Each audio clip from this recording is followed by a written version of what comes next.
President Ruto has been pushing a new gospel for months.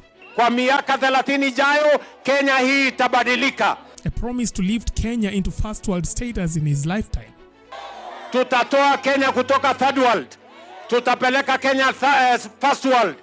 Sisi tukiwa hai. He repeats it on every roadside stops, in churches and at national events. It is possible to move Kenya from a third world country to a first world country before I die. Now that vision is now under assault. The opposition claims that the story is pure fiction, and they walked in with numbers that got everyone talking. Opulence.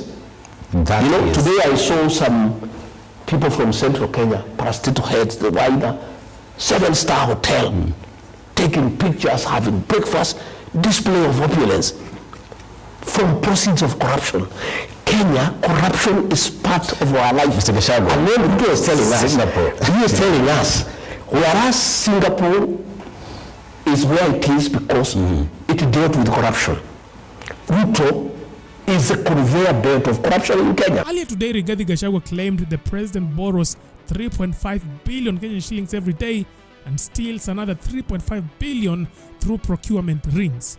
A combined 7 billion daily flow used, he says, to secure loyalty ahead of the 2027 showdown. Yeah. And we have borrowed 4 trillion in the last 2 years. And we are borrowing about 3.5 billion daily. That's okay, we can borrow 3.5 billion daily. But what is annoying is that 3 billion is being stolen daily through procurement. You know, why are we borrowing to steal? Now do the simple maths with me. 7 billion shillings daily. That is 49 billion shillings weekly, which is equals to 213 billion Kenyan shillings monthly, and also equals to 2.5 trillion Kenyan shillings annually. That is 65% of the entire 2024-2025 national budget of 3.9 trillion Kenyan shillings gone before the ink dries on the finance bill. To understand how large 2.5 trillion Kenyan shillings is, compare it to global mega projects. On today's exchange rate, it equals roughly 19.7 billion US dollars, enough to stand alongside some of the world's most expensive one-off construction projects. For instance, the International Space Station, built by world superpowers, sits at around 2.5 trillion Kenyan shillings. The Channel Tunnel linking the UK and France cost 2.9 trillion Kenyan shillings. Boston's infamous Big DIG hit 2.9 trillion Kenyan shillings. The massive Itaipu Dam came in at 2.4 trillion Kenyan shillings. Now, Kenya allegedly loses the cost of building something on that scale every single year, and nothing stands on the ground to show for it. It is the mindset of the small thinking. It is the mindset of the average that looks at what I am saying as overly ambitious or unrealistic. Now pull the cameras back home. If 2.5 trillion Kenyan shillings was spent honestly, this is what Kenya could build every single year. Number 1, 6 brand new Nairobi to Mombasa SGR lines. Each line cost 380 billion Kenyan shillings, taken from the Naivasha-Kisumu section budget and the original Phase 1 Nairobi-Mombasa costs, which ranged between 327 billion Kenyan shillings and 380 billion Kenyan shillings. Now the math sits at 2.5 trillion. Divided by 380 billion, you get 6.7.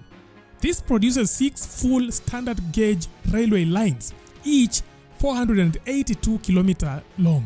Number 2, Kenya could also get 80 thicker superhighways with 2.5 trillion Kenyan shillings. Each one is 50 kilometers and 80 lanes wide. The Nairobi Thika upgrade cost 32 billion. That is 2.5 trillion divided by 32 billion, which you get 79.8, producing 80 expressways matching Thika's scale and specifications. Number 3, with the 2.5 trillion Kenyan shillings, Kenya could also get 170 Aga Khan hospitals. Hospitals built to the standard of Aga Khan Nairobi using the documented cost range of 12 to 15 billion per fully equipped level 6 facility. Now, using 15 billion for instance as a conservative number, 2.5 trillion divided by 15 billion, you get 170.3. This produces 170 300-bed modern referral hospitals. Cost data is supported by the Shah Family Hospital Project, Aga Khan expansions, and East African hospital benchmarks priced at 100 and 120 million US dollars. Number 4, with the same 2.5 trillion Kenyan shillings, Kenya could also get 32 Lake Turkana scale wind farms. Each farm generates 310 megawatts and costs 70 to 80 billion Kenyan shillings, depending on transmission infrastructure. Using 80 billion Kenyan shillings for instance, the calculation would be 2.5 trillion divided by 80, and you'll get 31.9. And this produces 32 massive wind farms, adding more than 10,000 megawatts to the grid.